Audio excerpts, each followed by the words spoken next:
तो स्वागत है आपका पाठशाला में। आज हम कंप्लीट करेंगे कंजर्वेशन ऑफ एंगुलर मोमेंटम। अब देखो, जो लास्ट वीडियो था वहाँ पे मैंने आपको लीनियर मोमेंटम से एक बार रिकैप करवाया था। लीनियर मोमेंटम क्या कहता है? अगर कोई मास v वेलोसिटी के साथ मूव कर रहा है तो वो v वेलोसिटी के साथ ही मूव करेगा। कब तक? जब तक उस पर कोई एक्सटर्नल फोर्स ना लगे। एक्सटर्नल फोर्स अगर सपोर्टिंग हुआ तो वेलोसिटी बढ़ेगा, अगर एक्सटर्नल फोर्स अपोजिंग हुआ तो वेलोसिटी डाउन करेगा, करते करते मोमेंटम को जीरो कर लेगा। क्योंकि मास को तो डाउन किया जा नहीं सकता है, तो वहाँ पे वेलोसिटी को डाउन करते करते जीरो कर दिया जाएगा उसके मोमेंटम को। फिर हमने देखा था एंगुलर मोमेंटम क्या होता है। एंगुलर मोमेंटम क्या कहते हैं? अगर कोई बॉडी रोटेट कर रहा है तो वो कीप्स ऑन रोटेटिंग, और रोटेट ही करते रहेगा। कब तक रोटेट करेगा? जब तक उस पर कोई एक्सटर्नल फोर्स ना, मतलब एक्सटर्नल टॉर्क ना हम लगाएं। अगर सपोर्टिंग एक्सटर्नल टॉर्क हुआ तो वो अपना रोटेशन को और बढ़ा लेगा, अगर अपोजिंग एक्सटर्नल टॉर्क हुआ तो अपना रोटेशन को कम करते रहेगा। डन। लेकिन इस केस में इसका मास में कोई चेंज नहीं होगा। अब कंजर्वेशन ऑफ मोमेंटम क्या कहता है? जैसे वहाँ पे लीनियर मोमेंटम कहता था मोमेंटम सेम रहेगा, तो एंगुलर मोमेंटम भी कहता है कि हाँ, मोमेंटम का जो वैल्यू रहेगा उसके पास वो सेम रहेगा। डन। इसका जो स्टेटमेंट है वो हम लिख लेंगे थोड़ा देर बाद। पहले इस चीज़ को समझते हैं। अब देखो, ये ऐसे ही देख के किसी का मन में आया नहीं होगा। इसके लिए कुछ चीज़ें साइंटिस्ट लोगों ने देखा था। तो पहले देखा था शायद बेले डांसर को। अब मुझे नहीं पता पहले क्या देखा था, बुक में बेले डांसर दिया है तो मैं भी उसी को लेकर कर रहा हूँ। अब जब तुम बेले डांसर को देखोगे ना, तो वो जो गोल गोल घूमते हैं ना, देखो वो आइस के ऊपर, तो ये बेले डांसर। डन। अब वो क्या करेगा? इनिशियली अपने आप को रोटेट करने के लिए क्या करेगा? अपना एक टांग से यहाँ पे फोर्स लगवाएगा, ठीक है, ऑपोजिट फोर्स लगवाएगा, ऑपोजिट फोर्स, यहाँ पे रिएक्शन। तो ये क्या करेगा? रोटेट करना शुरू करेगा। अगर देखो, अगर मैं इसको रोटेट करवा रहा हूँ, जब मैं इसको पीछे रोटेट करवा रहा हूँ तो ये कहाँ घूम रहा है? देखो, मैं इसको कहाँ पीछे कर रहा हूँ, ये कहाँ घूम रहा है? आगे घूम रहा है ना। मैं इसको कहाँ कर रहा हूँ? देखो, मैं इसको पीछे खींच रहा हूँ, ये घूम का रहा है आगे। तो जब ये अपने आप को इस तरफ धक्का देगा पीछे, तो कैसा घूमेगा? ऐसा। यानी हम एक घूमने लेके तुम्हें मैटर नहीं करना है, बेचारा घूमने वाला है, ये दिक्कत है, ये पॉइंट है। तो जैसे ही उसने पीछे अपना टांग से धक्का दिया तो ये गोल गोल घूम रहा है बेले डांसर। अभी फिलहाल इसका टांग हाथ मान लेते लंबा सा है। अब क्या हुआ? कुछ देरी बाद जब ये बेले डांसर अपना हाथ को छोटा कर लेता है ना, कुछ देरी बाद जब ये बेले डांसर अपने हाथ को छोटा कर लेता है, तो पहले मान लो कि 20 रोटेशन कर रहा था पर सेकंड में, पता नहीं ज़्यादा है कि कम है, मुझे नहीं पता, 20 रोटेशन कर रहा था पर सेकंड में। तो उसका हाथ क्या था? लंबा लंबा था। लंबा लंबा करके मतलब हाथ को पूरा एकदम फैला के रखा था। अभी दूसरे केस में जैसे उसने अपने हाथ को कम कर लिया ना, अपने हाथ को बदन के नज़दीक ला दिया, तो ये क्या कर रहा है? पहले अगर 20 रोटेशन कर रहा था तो अभी मान लो कि 40 रोटेशंस कर रहा है। अभी क्या कर रहा है? 40 रोटेशंस कर रहा है। तो जो भी इंजीनियर साइंटिस्ट थे वो लोग देख के परेशान हो गए कि भाई ऐसा कैसे? क्योंकि इस केस में उसने अपने टांग को ऊपर उठा लिया, अभी अपने एक टांग पे खड़ा है ना वो, अभी यहाँ पे क्या है? अपने एक टांग पे खड़ा है, दूसरा टांग तो मतलब ऐसे रखा है। डन है। एक टांग पे खड़ा है तो एक्सटर्नल टॉर्क तो लगाया नहीं उसने, क्योंकि हमने पढ़ा है अगर रोटेशन टॉर्क करवाना है तो दो फोर्सेस चाहिए। एक टांग से कितना फोर्स लगाएगा वो? तो मतलब एक्सटर्नल फोर्स तो लगा नहीं है, लेकिन अपने आप उसका रोटेशन कैसे बढ़ा? तो साइंटिस्ट लोगों को परेशानी हुआ। तो साइंटिस्ट लोगों ने क्या कंक्लूड किया कि ये एंगुलर मोमेंटम की वजह से। अब इस केस में अगर मान लो कि इसके पास 100 यूनिट्स ऑफ एंगुलर मोमेंटम है, मेजर करने के लिए बोल देते कि 100 यूनिट्स ऑफ एंगुलर मोमेंटम है, ये रोटेट कर रहा था 20 से। डन। अभी देखो, इसका हाथ क्या है? लंबा लंबा करके रखा है। और हमने पढ़ा है जब इसने अपने हाथ को स्ट्रेच करके रखा है ना, तो यहाँ पे क्या है? डिस्ट्रीब्यूशन ऑफ मासेस क्या है? वेल बोलते हैं, not well distribution of masses, not well distribution of mass. Distribution of mass क्या है? बहुत ही फालतू तरीके से, मतलब दूर दूर में खड़ा है। तो इसमें क्या हो जाएगा? इनर्शिया। इनर्शिया मतलब क्या है? जो रोटेशन को अपोज करता है वो फेनोमेना। तो इस केस में अगर वेल डिस्ट्रीब्यूटेड मासेस नहीं है तो इसका इनर्शिया क्या हो जाएगा? बढ़ जाएगा। और क्या कर रहा है वो? रोटेशनल मोशन को अपोज कर रहा है। तो जब वो अपोज कर रहा है तो ऑब्वियसली उसकी स्पीड कम डाउन होगा। स्पीड मतलब एंगुलर स्पीड, एंगुलर वेलोसिटी कम होगा। अब इस केस में देखो, उसने अपने हाथ को छोटा छोटा कर दिया, छोटा मतलब नज़दीक ला दिया अपने हाथों को। तो इस केस में क्या हो गया? इस केस में जो आपका मास पार्टिकल्स है ना, इस केस में जो आपका मास का पार्टिकल्स है वो क्या हो गया? Well sorted. पे क्या है? मासेस क्या है आपका? वेल सॉर्टेड है। अगर मासेस वेल सॉर्टेड है तो इनर्शिया क्या हो जाएगा? कम हो जाएगा। इनर्शिया मतलब क्या है? बॉडी को रोटेट करने में आपको कम मुश्किल होगा। हमने पढ़ा भी तो था ना ये सारी चीज़ें पहले वीडियोज़ में, आप देख लो एक बार। तो मासेस अभी वेल सॉर्टेड है तो यहाँ पे इनर्शिया क्या हो जाएगा? काफ़ी कम हो जाएगा। अब जब इनर्शिया कम हो गया, रेजिस्टेंस कम हो गया, तो मोमेंटम को अगर कंजर्व करना है, अगर मोमेंटम कंजर्व्ड है, अगर पहले 100 यूनिट मोमेंटम था, अभी भी अगर 100 ही रखना है, तो अगर इनर्शिया ही कम हो गया तो क्या चीज़ को बढ़ा सकते हैं? ऑब्वियसली हम एंगुलर वेलोसिटी को ही बढ़ा सकते हैं। हम नहीं, अपना पे नेचर बढ़ा देता है एंगुलर वेलोसिटी को। इसीलिए क्या होता है, जब बेले डांसर का हाथ लंबा लंबा करके रखते हैं ना, आपने बहुत सारे यूट्यूब में शॉर्ट्स भी देखा होगा इसके बारे में, कि जब कोई इंसान कुर्सी पे बैठ के अपने हाथ को लंबा करता है तो बहुत ही धीरे धीरे घूम रहा होता है, जब अपने हाथों को छोटा कर लेता है तो बहुत ही रफ्तार से घूमता है। ये क्यों होता है? क्योंकि इस केस में आपका देखो एंगुलर मोमेंटम को कंजर्व रखने के लिए क्या होता है, पार्टिकल्स का डिस्टेंस क्या होता है, कम हो जाता है। पार्टिकल्स का डिस्टेंस कम हो गया तो अपना वो रोटेशनल मोशन में क्या करेगा, रेजिस्टेंस कम शो करेगा। अब जब रेजिस्टेंस कम शो कर रहे हैं मतलब वो ईजिली रोटेट होना चाहता है और मोमेंटम को कंजर्व करना है, तो आप क्या बढ़ा सकते हो, नेचर क्या बढ़ा सकता है, और ऑब्वियसली एंगुलर वेलोसिटी। तो इस केस में एंगुलर वेलोसिटी बढ़ जाता है। तो ये एक था वैलिड आंसर।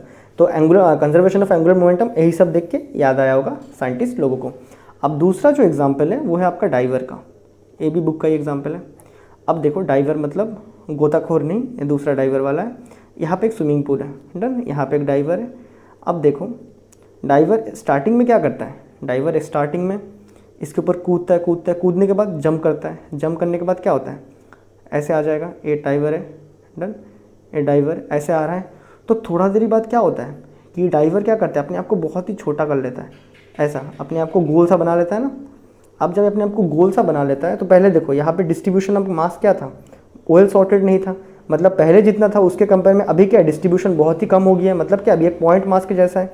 अब जैसे ही ये पॉइंट मास के जैसा बन जाएगा, देखो अभी जब उसने यहाँ पे से टांग मतलब अपना पैर से जब धक्का दिया, धक्का देते जैसे उसने हवा पे आया तो उसका एक्सटर्नल टॉर्क क्या हो गया, जीरो हो गया, अभी उस पर कोई एक्सटर्नल टॉर्क नहीं लग रहा है। अब जैसे ही वो अपने आप को छोटा बनाएगा, अपना हाथ पैर को सिकुड़ लेगा, तो इस केस में क्या है, इसका देखो यहाँ पे पहले अगर इनर्शिया ज़्यादा था, अभी इसके कंपेयर में यहाँ पे इनर्शिया कम है ना। इनर्शिया मतलब रोटेशनल मोशन को अपोज करना, तो यहाँ पे कम है। अभी इनर्शिया कम हो गया तो नेचर क्या चीज़ बढ़ाएगा, अगर मोमेंटम कंजर्व रखना है तो क्या चीज़ बढ़ाएगा, ऑब्वियसली उसका एंगुलर वेलोसिटी को बढ़ाएगा। इसीलिए क्या करता है, यहाँ पे फटाफट गोल गोल गोल गोल गोल गोल गोल गोल घूम घूम के इसके अंदर गिरता है। आया बात समझ में? ये था दो एग्जाम्पल। तो अभी लिखते हैं कंजर्वेशन ऑफ एंगुलर मोमेंटम क्या कहता है। ये कहता है when an external torque is not applied. अब हमने ये दोनों जो केसेस देखा है, क्या हमने यहाँ पे बात किया था स्पीड बढ़ने का कि यहाँ पे, और इस केस में लड़की कितने टांग में खड़ा था, लड़की एक ही टांग में खड़ा था ना।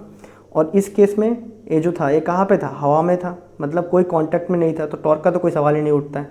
तो when an external torque is not applied to a rotating body then its angular momentum is conserved. Done, यही कहता है। हमने भी तो यही पढ़ा है ना, अगर कोई चीज़ रोटेट कर रहा है तो वो रोटेट करना ही चाहता है, कंटिन्यू रोटेट करना चाहता है। कब तक? जब तक उससे एक्सटर्नल टॉर्क नहीं लगेगा। कंजर्वेशन भी वही बोल रहा है, अगर रोटेट कर रहा है तो रोटेट करते ही रहना चाहेगा, लेकिन यहाँ पे फ्रिक्शन वगैरह बहुत कुछ होता है, फिर वो रुक जाता है, वो हमें पता है, लेकिन हम मान लेते हैं कि आइडियल केस है, ठीक है। तो यही कहता है आपका कंजर्वेशन ऑफ एंगुलर मोमेंटम। जब कोई एक्सटर्नल टॉर्क कोई बॉडी पे नहीं लग रहा होगा तो उसका एंगुलर मोमेंटम क्या रहेगा, कंजर्व्ड रहेगा। और इस केस में एक्सटर्नल टॉर्क नहीं लग रहा था, एंगुलर मोमेंटम कंजर्व था, इसीलिए जब इसने अपना इनर्शिया को कम किया by decreasing the arm length, मतलब वेल डिस्ट्रीब्यूशन करके मासेस का, तो इसका एंगुलर स्पीड क्या हो गया, बढ़ गया। डन, हमने तो पढ़ा है ना angular momentum L is equal to क्या होता है, आई ओमेगा होता है। अब इस केस में क्या कर रहा है, आई को कम कर रहा है, इनर्शिया को यहाँ कम कर रहा है, तो ऑब्वियसली क्या बढ़ जाएगा, आपका एंगुलर वेलोसिटी बढ़ जाएगा। डन, ये तो हमने ऑलरेडी पढ़ के रखा है। तो ये था दो मेजर आपका क्या बोलते हैं एंगुलर मोमेंटम को समझने के लिए दो मेजर एग्जाम्पल, ठीक है। इसका वीडियो आपको बहुत सारे यूट्यूब में दिख जाएंगे, मतलब हर टीचर बनाता है, तो आप वहाँ पे देख लेना। अब जो एक चीज़ जो बचता है वो कंजर्वेशन ऑफ डायरेक्शन भी होता है। डन, अगर एंगुलर मोमेंटम कंजर्व्ड है उसका डायरेक्शन भी कंजर्व्ड होता है। इसको ज़रा समझते हैं एक बार। इसको समझने के लिए, डायरेक्शन को समझने के लिए जो बुक में जो एग्जाम्पल दिया है वो समझते पहले। तो बुक में क्या दिया है, टॉप होता है ना लट्टू, वो प्यार में लट्टू नहीं, ऐसे जो लट्टू होता है ना, ये वाला लट्टू। तो ये जब स्पिन कर रहा होता है, जब ये गोल गोल घूम रहा होता है, तो देखो यार ये कंटिन्यूअस, ये जब घूम रहा होता है ना, ये कंटिन्यूअस घूम रहा होता है, मेरा ये घूमेगा नहीं अलग बात है, ये कंटिन्यूअस घूम रहा होता है। डन, अभी क्या होता ये, अब ये देखो, ये कभी देखो मैं क्या बोल रहा हूँ, ये घूम रहा है ना, एक गोल चीज़ है, लट्टू को भी ऐसा होता है, ये घूम रहा है, क्या है घूमते घूमते ऐसा गिरा, नहीं गिरा, क्या ऐसा गिरा, नहीं, देखो ये घूम रहा है, घूमते घूमते ऐसे गिर गया क्या, नहीं गिरा ना। क्यों नहीं गिरा बोलने से देखो अभी यहाँ पे, ये कभी घूमते घूमते लट्टू कभी ऐसा पलटी नहीं होता है। क्यों नहीं होता है? क्योंकि इसका डायरेक्शन की वजह से, इसका एंगुलर मोमेंटम का डायरेक्शन कहाँ है, सेंटर की तरफ है। अगर तुम इसको निकालना भी चाहो तो ऐसे निकाल सकते हो, ठीक है। अब देखो इसको अगर मैं बनाऊँ यहाँ पे, इसको अगर मैं बनाऊँ यहाँ पे, तो ऐसा कुछ है चीज़, डन। यहाँ पे आपका कोई एक मास है, इसको मैं किस तरफ, इस तरफ घुमा रहा हूँ, इस तरफ नहीं, इसको इस तरफ घुमाते हैं क्योंकि मुझे हाथ टक्कल करना पड़ जाएगा। तो इस तरफ एक घूम रहा है, तो इसके पास मतलब इस डायरेक्शन में मोमेंटम है, ये इसका रेडियस है। अभी अगर मैं डायरेक्शन निकालूँ r क्रॉस p, कहाँ है, अपवर्ड में डायरेक्शन है मोमेंटम, एंगुलर मोमेंटम का कहाँ है, यहाँ एंगुलर मोमेंटम का डायरेक्शन है। तो ये क्या करेगा, जब ये घूम रहा होगा ना तो इसका डायरेक्शन वहीं पे अपवर्ड में ही रहेगा, ये कभी ऐसा फॉल नहीं करेगा। तो डन, ये कहता है इसका डायरेक्शन भी कंजर्व्ड रहता है। तो एंगुलर मोमेंटम इज कंजर्व्ड। यहाँ पे एक नोट लिख लेंगे हियर, यहाँ पे हमने मैग्नीट्यूड को समझा था, हियर मैग्नीट्यूड एंड डायरेक्शन, यहाँ पे magnitude and direction of angular momentum is conserved. और इस केस में क्या, मैग्नीट्यूड भी कंजर्व्ड होता है और डायरेक्शन भी कंजर्व्ड होता है, दोनों को हमने करके भी देखा है। तो आई होप आपका कंजर्वेशन ऑफ एंगुलर मोमेंटम पूरा एकदम क्लियर हो चुका है। तो अच्छा, और एक चीज़ टिप है, अगर आप देख रहे हो वीडियो को तो आप ना 720p में देख लेना, तो आपको बढ़िया से क्लियर में दिख जाएगा, डन। तो मैं मिलता हूँ आपसे अगली वीडियो में, तब तक के लिए गुड बाय।